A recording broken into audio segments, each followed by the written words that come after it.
All right. Got our coffees.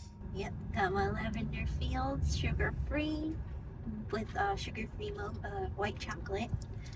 There's the Nate Cot and the Americano. So if you want a black coffee, because it's espresso based, here it's an espresso with water. So it's Americano style.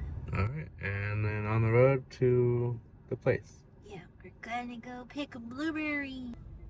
All right. Well, we'll take you along with us. There we go. All right. And this is us pulling in.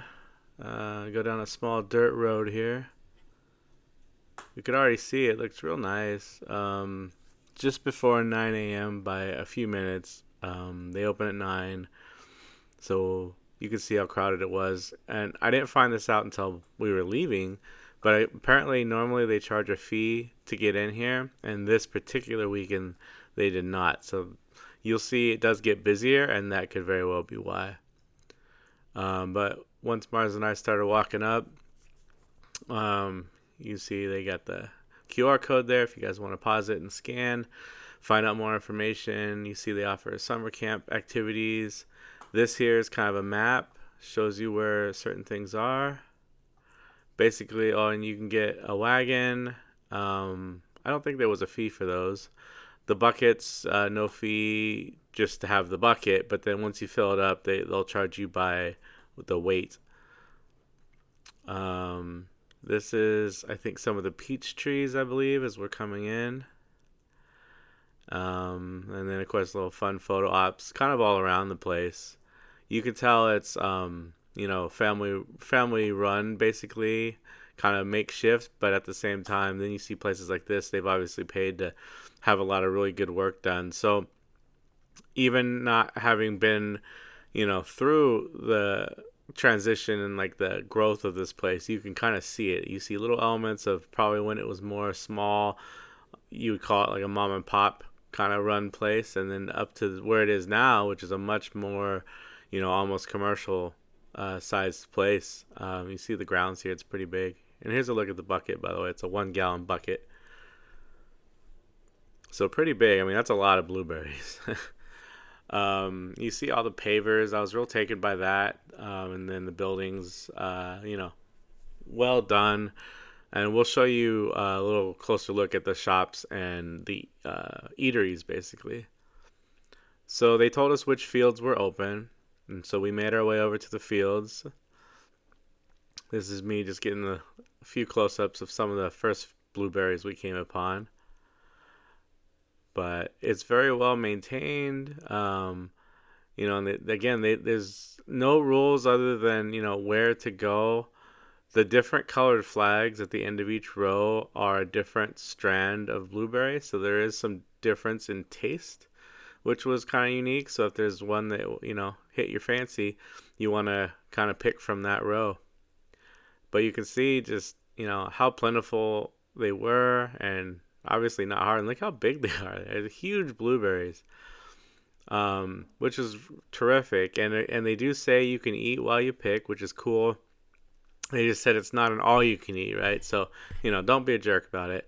If you wanted to try maybe a couple of each colored flag to determine which one you like, that's reasonable. And then go pick your blueberries. But um, yeah, and the weather was great too. That's another thing, right? So this being at 9 in the morning, even though it did warm up on this day, at this particular time, just a fantastic day outside. Look at that. Just a couple scattered clouds, and there's our blueberries. I mean, it's about half the bucket. It was a big thing of blueberries, at least in my opinion. Maybe I don't eat enough blueberries, but and then you go over to this area to pay, and there's our container. So it actually fit in just one of those, which I thought was cool. But the nice little system. See, the line was pretty short still at this time. They also sell drinks here if you wanted to get a drink. And then they gave me this punch card, which is cool. So you get a pound free, I believe, is what that was. This is our Southern Hills sticker, and that lets them know and anyone else that you did pay, right? You're not just taking it. Um, and here's another look at this area, which a lot of great seating areas, even rooftop seating, which is a great view, which I'll show you guys a little later. Then they have these campfire pits, and you can see signs you could buy s'mores. So I assume in the evenings they light those up, and you could sit around and roast marshmallows and make s'mores and just enjoy the campfire, which is also cool. They did have this bakery over here, which one of our friends got some donuts and was kind enough to share, and it was amazing. They bake it right there, I believe, and they use all the fresh ingredients, and so yeah, they were very very good. They came in two kinds, at least what we had. One was I believe it was the glazed, and the other one was just like the I don't know, like the raw sugar on the outside of the donut. But terrific, and here's the glazed one there. Uh, it was just as good as it looks. It was quite delicious. Definitely would go get some of those again, but they're quite dangerous. Here's another seating area just beyond where we were eating the donuts. This leads us over to where you enter for the peaches and then the sunflowers, which were prevalent. Very pretty out. You can see the winds picking up. It was quite windy. So we grabbed our little cardboard case here. They said you get as many as you want, and we saw some people really load those up. In fact, more than one of those. They let us know which flags you could pull from. Honestly, I can't remember now. I think it was white and yellow, maybe. But they told us. Um, there's a look at the sunflower field, though. Really cool, and you could pick those too. Those were I don't remember the prices off the top of my head. I want to say they were a few bucks each. And it costs just to go in there too. So if you wanted to just take some cool pictures in there, they still charged you a fee just to enter. Um, and here's just a look at some of the peach trees. And this part was cool too. You know, you can go around. You just kind of, again, as long as you're at a tree with the colored flags of the day, you were good.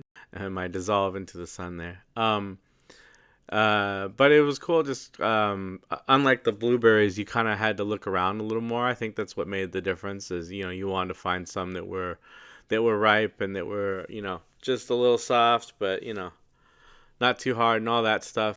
So that kind of made it a little more fun to look around. This is what we got. Not a whole lot. I'm not a huge peach person. Like I like some peach cobbler or I don't know. I'll eat peaches. It's just not my thing though. To like just go and slice up a peach.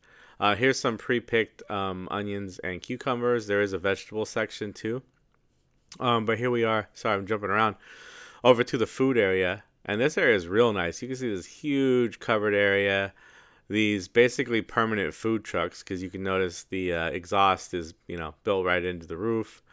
The TVs as menus, and it's really a great setup. Each truck had a different theme, so you had pizza and tacos and beer, wine, slushy, that kind of stuff. Then you had a desserts area like snow cones and ice cream, I think, and burgers and chicken sandwiches, and I think just about everything you could want. So again, they've done a really great job. You could obviously come here and spend at least half a day just kind of relaxing. I'm sure it's different in the evenings too. I know they have different activities. While we were here, there was live music. So I just think they've really done it right. It's a cool experience for everyone, especially kids who've never picked their own fruits or vegetables. Obviously, that's probably a real treat. You can kind of see the prices were reasonable too, to be honest. $10 for a cheeseburger kind of thing. Crispy chicken sandwich, $10. Like I don't think that's a bad deal. It comes with fries. You can see, they have stanchions up for a queue. So again, I just thought they were well organized. Kind of had it together. This area here was vacant, but it looks like more of a bar area. Maybe when they host events. They obviously can cater weddings here. And then here at the end, there was this kids zone, which was kind of cool. And you can see the ticket booth there and some of the decorations. They had this tractor pulling these train cars around. So again, all these activities that you could do with your family or friends and just really make a day of it. So I I was really taken by it. I thought they have it down here. Here's my blueberry beer that I got, and it was really good. We've had some blueberry beers before. It's really good. This Kind of one on the tart was side. more on the Yeah, tart it's a blueberry side, sour beer. and I liked it a lot. I thought that actually made it better instead of adding like sweeteners to it. And to stay with the theme, I got, by recommendation of our friend, the blueberry and Gouda grilled cheese, and it was really good. Now, this was more on the sweet side. I don't know if it was the cheese that kind of brought that out, and then, of course, baking it too will bring out some of the sugar in the fruit. But oh, and they had these beer carts going around like you see on a golf course. I thought that was clever. Really smart. Good idea. And this one was local, which I didn't realize at first, but they brew it right here in Winter Garden. And yeah, as we've said on our other videos, we like to try local things or things from Florida, and so we're able to stick to that. They sell other things here, as you can see, different canned fruits and vegetables, candles, just all kinds of different stuff, jams and jellies. Oh, and here's a look. I ran up real quick just to get a view from the top. You can see this place is pretty large. Certainly large enough, again, to spend it, at least half a day here if you wanted to. And of course, host events and things, like I said. So I think it's perfect, and they obviously rotate the crops. Oh, and here we are back home now. Mr. Orson getting his treats ready. And I had gotten us something, so